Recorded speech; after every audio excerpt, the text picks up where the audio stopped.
What? It was, what? I was in the passenger seat. Stop. Don't. We'll get there. I don't want to see you either. Ms. Jackson, you now stand charged with possession of marijuana. You're facing up to 6 months in jail and or a $2,000 fine. We are going to do probable cause. You have the right to remain silent. Anything you say can or will be used against you. You have the right to have an attorney present. If you cannot afford one will be appointed to you. Yes, Judge. On September 26, 2024, officers conducted a traffic stop on a vehicle bearing an expired agent tag. Officers made contact with the occupants of the vehicle. Defendant Cephas was arrested for a DWLI, and Defendant Jackson had active warrants out of Webster PD. Officers conducted an inventory of the vehicle and located 2 small black bags containing a green leafy substance on the passenger side where Defendant Jackson was sitting, and a backpack containing a firearm in the trunk. The substance was identified as marijuana based on training and experience. The weight was 4 grams or 0.141 ounces. The defendants denied ownership of both. The defendants were identified with Texas driver's license. Okay, I have so many questions. Yes, Judge. So first off, you said defendants. Yes, plural. there are 2 defendants, Your Honor. Right. So the driver. Yes, Your Honor. Okay, and then the weed was found where? Under the passenger seat where Defendant Jackson was sitting. In what? In a 2 small black bags. How do you attribute the bags to her? Your Honor, they were just located on the side of the vehicle where she was sitting. So could be his. Right? Just puts it there. I don't know. Yes, Your Honor, but the affirmative link would be in the proximity of where she was sitting as well. Have anything else that identifies the bag as hers? The guy is the person's a guy, right? Yes, Your Honor. Okay, so is there a lipstick? Is there anything else that would identify the bag as hers? No,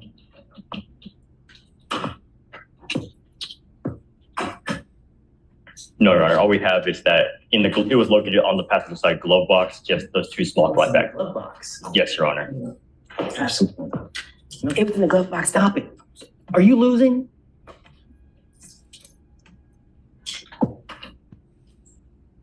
Yes, Your Honor. That's all we have. Okay, I'm gonna find no probable cause. Be careful with the company you keep. When you hang with dogs, you get fleas, Miss Jackson. You know this. Come on. All right, please, just take a seat. Good morning, Miss Wimbush.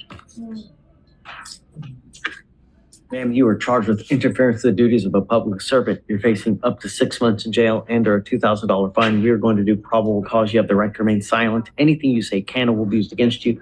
You have the right to have an attorney present. If you cannot afford one will be appointed to you. On September 26, 2024, at approximately 1:15 p.m., an officer responded to a call at the TSU Library Center located at 3100 Claiborne Street in Harris County, Texas, regarding a disturbance.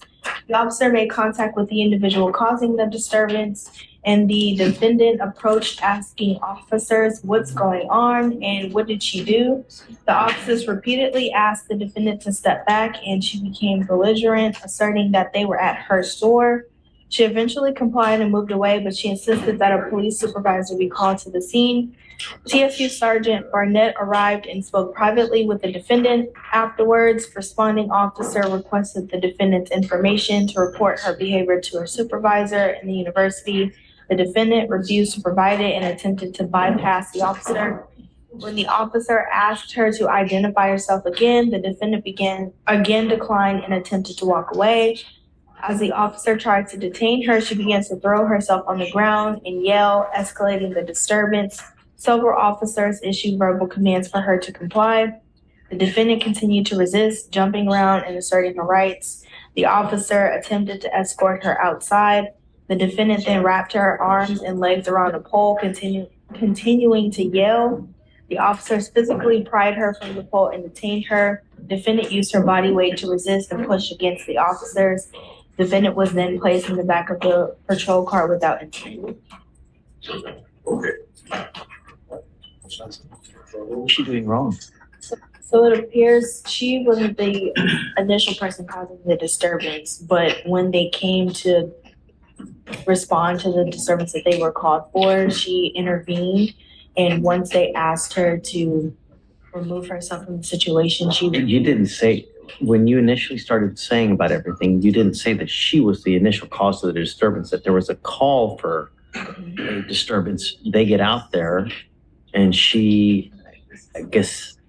So what it says is that they made contact with the individual that was causing the disturbance, and then the defendant approached asking. See, right. So she just comes up, starts being nosy, right? Right. And then she basically, I guess, is trying to leave. And then they start asking her for her information. Well, they were asking her to leave the scene so that they can respond to the disturbance, and she wouldn't comply. I think that's the issue, that she wouldn't leave when Did they you asked her. say that? Yes. They asked her to move away from the scene and she refused to comply. Show me, will you read that part again? So when she approached the officers repeatedly asked the defendant to step back, and the defendant became belligerent, asserting that they were at her store. She eventually complied and moved away, but So she complies, she moves away. Right. But then she came back. Okay. And so at that point, when she returned, they asked her to identify herself. She refused to provide her identification. And then at that point, when they asked her to identify herself, she attempted to bypass the officers. She leaves. She's trying to leave. She is attempting to, she's leaving. attempting to leave again. And then they start bucking up to her. Sure, yeah. Judge, what is this case? It's on for tomorrow's docket. Let me give you the cause number.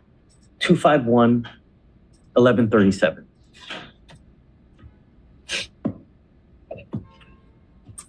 Sounds like an interference, so That's what she's charged with. But, so, sounds like she's got a case of the nosies, you know? She goes up there, allegedly being nosy, leaves, comes back, and then they start asking for her information. She declines to give her information. So Judge, what I'm looking at here, just to add context to the situation, she approaches in an unrelated incident, it looks like. Correct. She's asking what's going on. Fine. They talk to her individually. Okay. They tell her to leave. She continually asks what's going on. What did she do? She asserts, she becomes belligerent, is what the officer says, asserting that they were at her store, obstructing their investigation. Eventually, I don't know what the time frame is, but they say eventually she complies, moves away, but insisted that they need to call a supervisor to the area. A sergeant then spoke with her privately. After they responded and they requested her information to report her behavior to her supervisor at the university, and to identify her, which she refused to do. She then attempts to bypass officers. They ask her for identification again. They're detaining her. She says no. But what's the interference? What did she specifically do? Well, She's just talking to them. I understand, Right. Judge. She's talking to them, but she's saying that they're at her store. She's belligerent, telling them to leave. They're at her store. The position of the state judge is that did obstruct their investigation. I mean, it's not in this. There's multiple senses of obstruction, in our opinion. It's not. Are you losing right now? Okay. Yeah, I'm not buying it. Okay. I'm not gonna do it. All right, I'll find no probable cause. I'll dismiss the case, Judge. When you go up and you get into a pissing match with officers, who's gonna win? Who's gonna win? Every single time. If you go up and you mess with someone who has the power of arrest, you're going to lose every single time. Don't go. It's not hard. I found no probable cause in your case, ma'am. Just be careful. Okay? Can I ask a question? Sure.